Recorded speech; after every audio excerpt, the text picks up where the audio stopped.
Conjoncture économique en bref, on abordera ce concept dans les chiffres clés, principalement sur l'évolution des principaux indicateurs économiques. Benita Mouini nous dira tout dans cette édition Zoom Eco-Live. Ravi de vous retrouver dans cette tranche où nous allons vous expliquer, vous éclairer sur toutes les différentes thématiques qui vont constituer cette tranche. Nous parlerons du transport en commun face à la dépréciation du franc congolais où le gouvernorat provincial de Kinshasa vient d'émettre une grille tarifaire pour réguler ce secteur. Et pour finir, nous aurons une nouvelle analyse de Patrick Bombou. Mais avant d'y arriver, les nouvelles en place, c'est parti.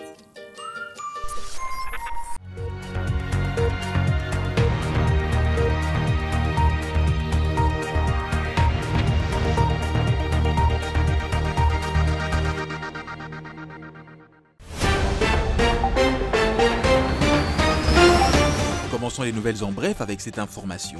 Primera Gold a exporté 354 kg d'or artisanal en 51 jours. En effet, la société Primera Gold a exporté en 51 jours seulement un volume total de 354 kg d'or issu de l'exploitation artisanale en République démocratique du Congo.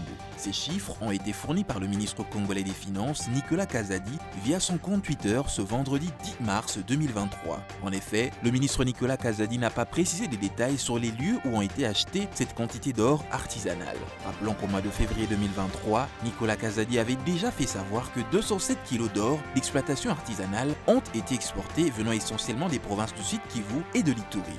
Plus de détails sur zomeco.net.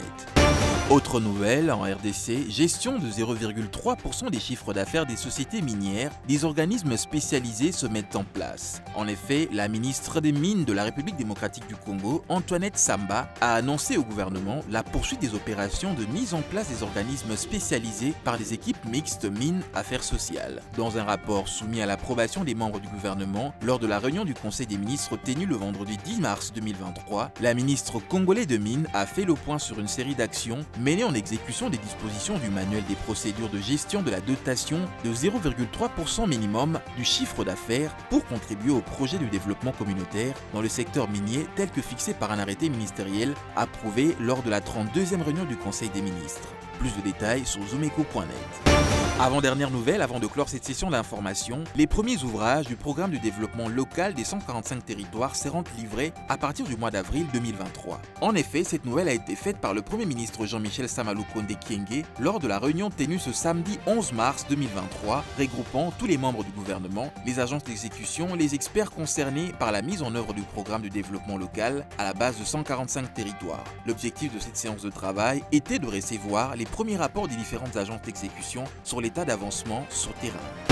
Clôturant cette session d'information avec cette nouvelle, FAO et ONUDI visent 300 millions de dollars américains en 5 ans pour la transformation des systèmes agroalimentaires. En effet, le directeur général de l'Organisation des Nations Unies pour l'alimentation et l'agriculture, Kyu Dong-yu, et son homologue de l'Organisation des Nations Unies pour le développement industriel, Gérard Muller, ont procédé au lancement du programme d'accélération de transformation du système agroalimentaire. Il s'agit d'un programme mondial qui encourage les partenaires et génère des investissements publics-privés pour aider les pays les moins avancés à rendre leur système agroalimentaire plus efficace, plus inclusif, plus résilient et plus durable.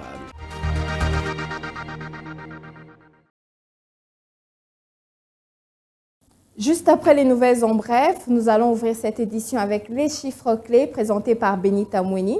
Elle fait le point sur l'évolution des principaux indicateurs. Suivez ci à l'instant.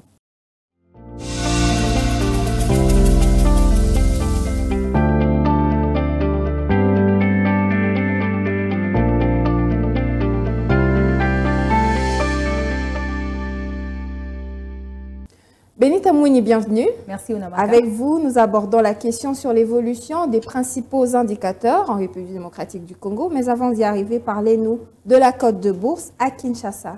À combien s'élève un dollar?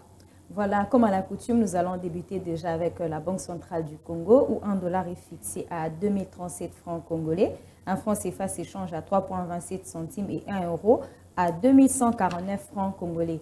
En revenant sur le marché parallèle, là nous sommes dans la commune de la Gombe, précisément à l'ISC, où un dollar s'échange à 2280 francs congolais, un franc CFA pour 3,30 centimes et 2400 francs congolais pour 1 euro. Voilà, quelle est l'évolution de l'inflation en 2023 actuellement?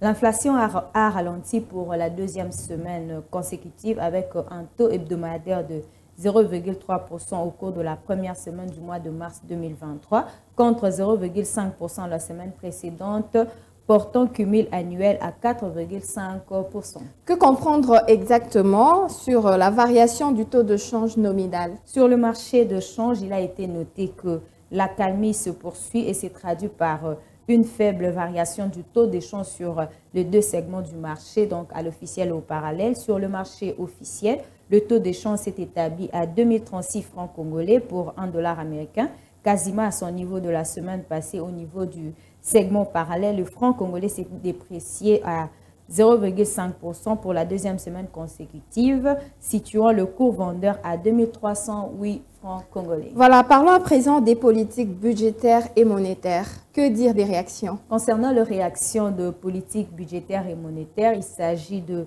poursuite des efforts de mobilisation des ressources domestiques. Deuxièmement, l'élargissement de fourchettes d'appel d'offres de banques BCC afin de ponctionner davantage la liquidité supplémentaire et stabiliser le marché de change. Et pour finir, quelles sont les précisions sur les perspectives de croissance en 2023? Les perspectives de croissance en 2023 prévoient une progression de l'activité économique de 8% contre une estimation de 8,5% en 2022. Sous l'effet du dynamisme du secteur minier, l'inflation devrait ralentir pour s'établir à 9,7% en 2023 contre 13,1% réalisé en 2022. Merci beaucoup Benita Mouni pour toutes ces explications claires et précises. Merci à vous Namaka.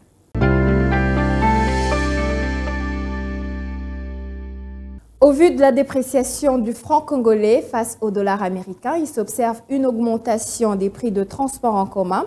Et pour réguler les affaires dans ce secteur, le gouvernorat provincial a élaboré une nouvelle grille tarifaire. Ce récit d'Aris Menga nous explique le comment du pourquoi dans ce reportage.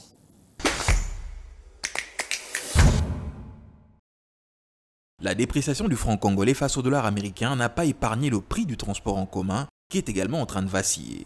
Variant selon les circonstances où chauffeurs et receveurs fixent le prix de manière arbitraire, contraignant les usagers à payer le double, le triple, voire le quadruple du prix ordinaire d'une course. Pour réguler les affaires dans ce secteur, l'hôtel de ville de Kinshasa a rendu public en date de 10 mars 2023 une nouvelle grille tarifaire revue à la hausse au vu des changements structurels sur terrain. Mais la nouvelle tarification officielle publiée par le gouvernement n'est pas toujours accueillie à l'unanimité comme l'attestent ces conducteurs taxis qui mettent en cause le prix du carburant qui ne correspond pas au prix de transport puisque revu plusieurs fois. L'État a bien sûr pris, mais le prix a mis sur les insuffisants pour nous chauffer. Pour la ligne. Le carburant est mati presque 8 fois. Il faut transporter. Maintenant, tu commandes à 1000 francs, il fallait que on a 1000 francs. Et la trajet Nyon, ça sera à 1000 francs. Mais il y a 700, 800 francs. Donc, ils ont aussi battu. Il y a le gouvernement qui tient au carburant. Si tu carburant, tu respectes la biseau, tu as si tu pas patron qui tape vexement. 1 litre, ils ont un denier et ils ont 1500 francs. D'autres pensent encore que c'est une bonne décision et que le gouvernement devrait sanctionner tous ceux qui ne s'y conformeraient pas à ces nouvelles mesures.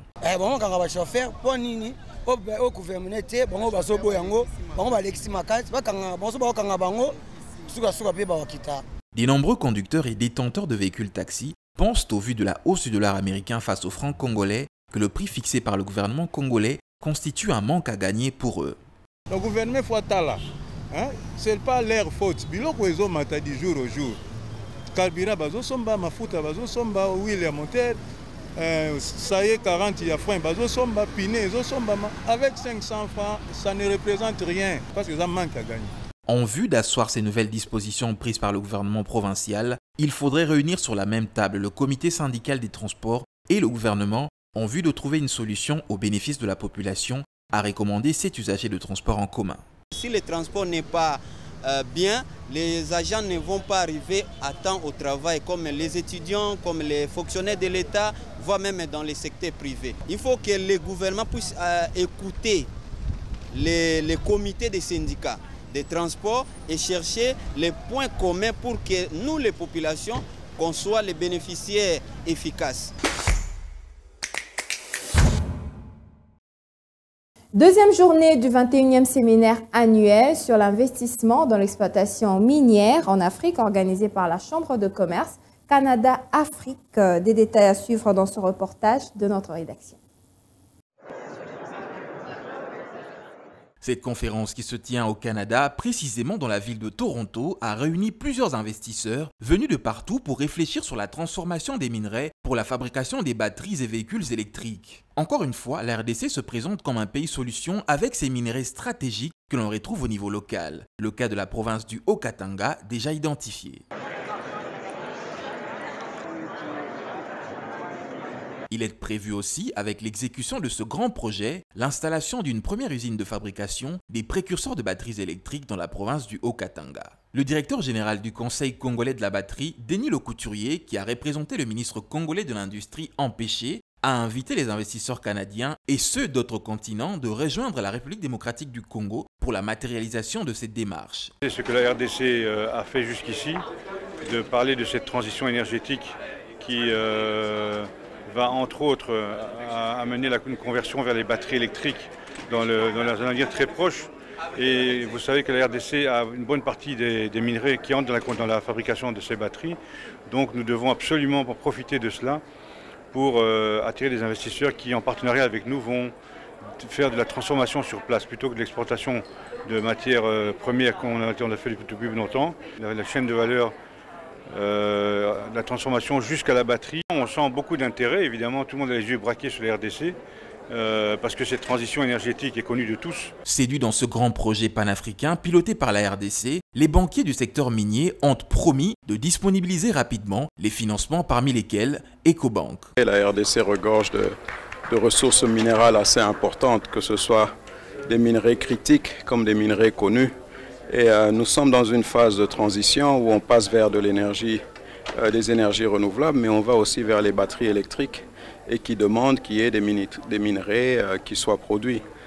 Donc il était important pour nous en tant qu'institution financière, en tant que banque, d'être perçus différemment. Notre objectif pour nous de participer à un événement comme celui-ci, c'est de montrer à quel point, en tant qu'institution financière, nous voulons participer au développement du secteur minier de la RDC. En tant que banque, l'objectif de Ecobank est de faire partie de ce partenariat et d'accompagner à l'instar des autres banques présentes à ce sommet, comme Afreximbank qui fait partie de cette structuration. Il était important pour nous, en tant que banquiers des mines, d'être ici, d'être présents et de montrer notre engagement à accompagner les investisseurs étrangers qui veulent venir investir dans les minerais du sol congolais. Le secteur minier est un des secteurs les plus importants qui a un effet levier sur la croissance de l'économie de la RDC et c'est dans ce contexte que les initiatives sont prises conjointement entre la Zambie et la RDC, tous deux producteurs de cuivre, en vue de développement des usines de fabrication de batteries électriques. Nous sommes intéressés à participer, à être partenaires de ce projet et à accompagner la RDC et la Zambie dans ce projet. C'est un projet qui nous tient à cœur, c'est un projet d'avenir pour la RDC et qui va participer à sa croissance. Signalant que dans un très bref délai, les études de préfaisabilité qui augurent le démarrage effectif de ce projet seront lancées, a indiqué l'équipe dépêchée à Toronto, a indiqué le ministre de l'Industrie, Julien Paluku Kaongia. Décryptage du jour, c'est une nouvelle thématique qui refait surface. Patrick Bomboka nous donne des explications plus claires, des analyses dans sa chronique. Suivez, c'est tout de suite.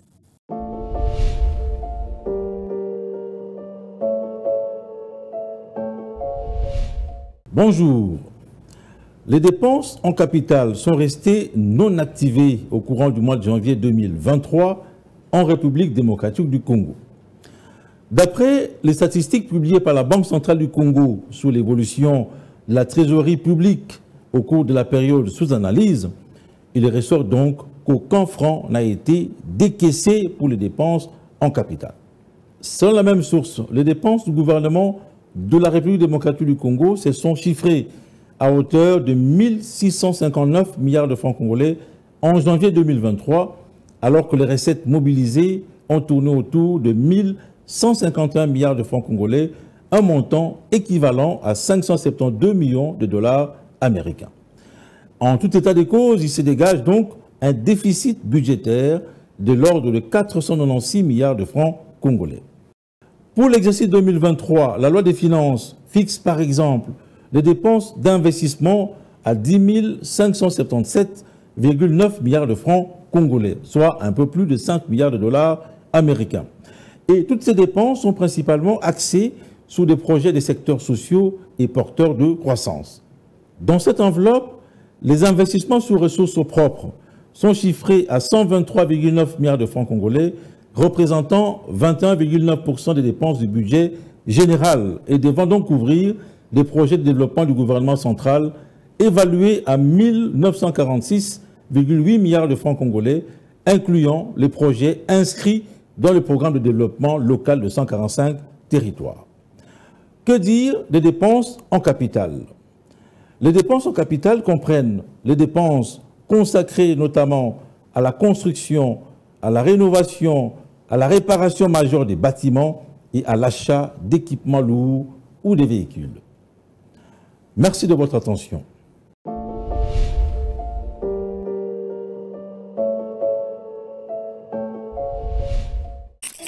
Suivez-moi tout le jour à travers Zoom Wende sur Zoom Eco Live. Abonnez-vous sur notre chaîne YouTube. Zoom Eco Live, la référence de l'actualité économique en RDC. Le marché Zoom Wende nous amène à la découverte des prix et sortes des réchauds électriques et à gaz. Pour ce faire, nous allons recevoir Naomi Kandé tout de suite, juste après ceci.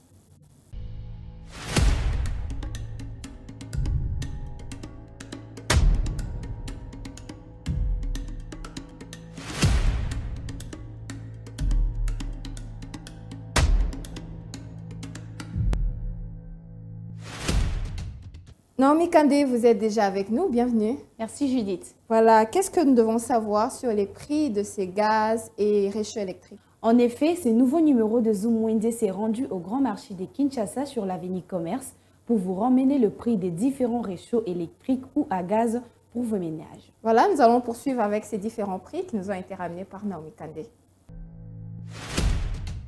Commençons ces nouveaux marchés avec des réchauds électriques. Un réchaud d'une plaque coûte 40 $. Celui de 2 plaques, le prix est de 65 $. On retrouve aussi des réchauds à 2 plaques avec four à 170 $. Un réchaud à 2 plaques avec double four se fixe au prix de 90 $ et 110 $. Dans ce même marché, on trouve une cuisinière à 4 plaques à 350 $.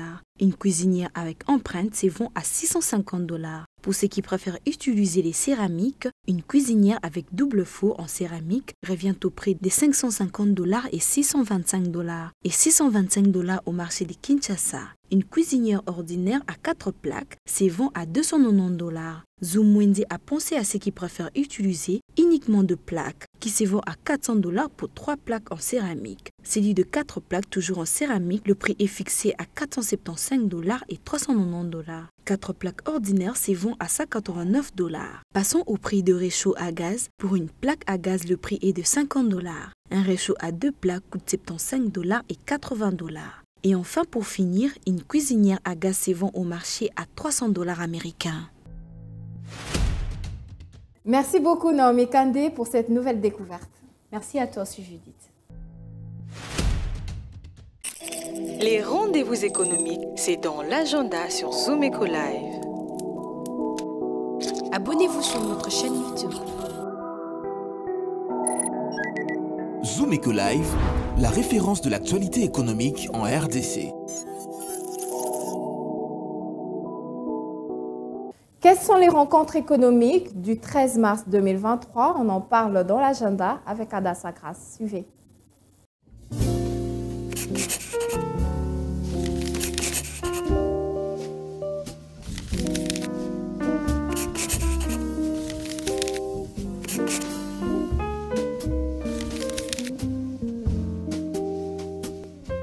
Bienvenue à l'agenda. Voici les entrevues du jour. La Fédération des entreprises du Congo, FEC en sigle, organise un séminaire sur le procédure de passation de marché des PNUD et l'utilisation de sa plateforme Quantum pour la soumission des offres PDL 145T ce mercredi 15 mars 2023 de 8h à 15h au chapiteau du Pullman à Kinshasa. L'entrée est libre. À présent, La nouvelle session gestion d'entreprise sur XL débutera du 15 jusqu'au 18 mars prochain de 14h à 16h.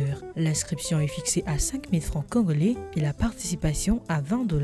Signalant que cette activité se tiendra à Kinshasa-Ngalema. Cette fois-ci, une formation en ligne sur comment organiser son temps pour atteindre ses objectifs commencera ce mercredi 15 jusqu'au vendredi 17 mars prochain de 20h à 20h45. Et pour finir, rappelons que l'activité AgroTour a commencé ce lundi 13 mars 2023 à Goma avec le thème « L'émergence de l'écosystème entrepreneurial agricole des jeunes pour l'atteinte des ODD 1 et 2 cas de la RDC ». Merci de nous avoir suivis. Au revoir.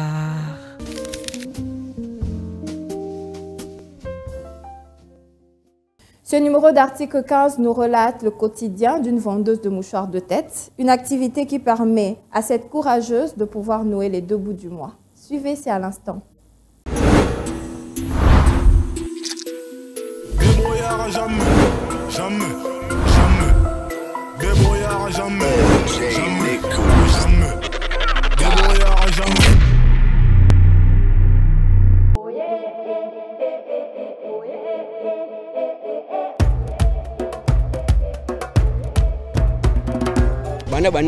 Ça fait déjà 2 ans. Je kaka bitambala o bomona ezali kopi nanga o nalelaka o ebokola ngai tango no sopi na lukaka na kopi o.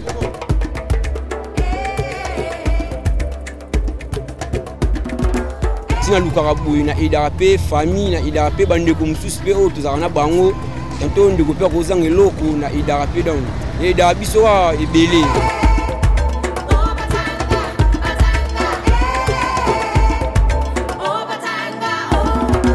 La moussa mo boye na sepela na onda tout d'abord pour na osala ngo parce que ça va avantage belé et puis ça ngambongo na sala ba besoin na on azala ngo parce que na ligne ko vendre teke na za paraisser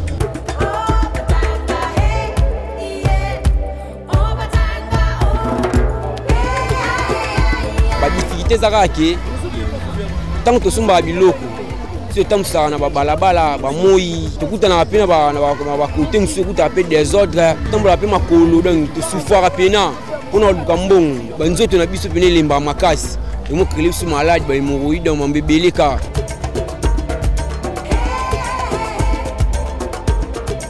ba lokanga na singa na gouvernement congolais pas sunga biso ba jeune parce que biso ba jeune ebele to tanga mais tu la classe misala pene ezalité ata misala ya grave pe ba bureau te mais toko ba créer biso ata ba usine ata ba compagnie pour que biso ba jeune boito sala mais si boito te ka ba fula na ba nzela ba minimiser biso tanto ba mona biso le tanga te mais to ba to tangi alors to singa kana gouvernement asunga biso batisa biso ba misala ata ya maboko zaka misala o biso ba jeune fito sala.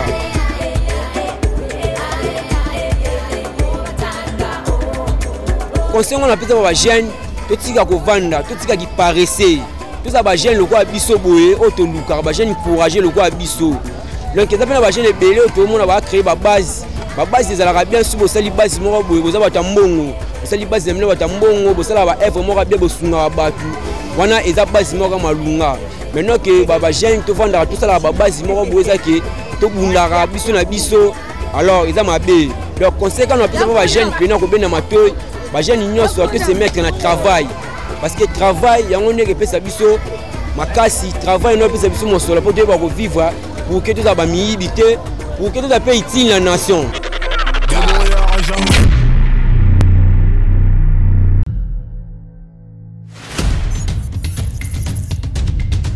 Nous avons pris l'engagement de toujours vous servir en vous donnant l'essentiel de l'information économique en RDC. Mesdames, Messieurs, c'est un plaisir de vous recevoir chez vous. Le gouvernement congolais dirigé par le Premier ministre Jean-Michel Sama Lukonde n'est jure que par la réduction du train de vie des institutions. Merci à vous, Judith Piombo, pour ce dossier. Merci, Unamaka. Désormais, suivez-nous à 19h30 sur la RTNC du lundi au vendredi avec le même plaisir. Zumeko Live, la référence de l'actualité économique en RDC. C'est ainsi que se referme cette édition. Merci de nous avoir suivis. C'était un plaisir de partager ce laps de temps avec vous. Suivez-nous également sur zoomeko.net. Au revoir et à très vite.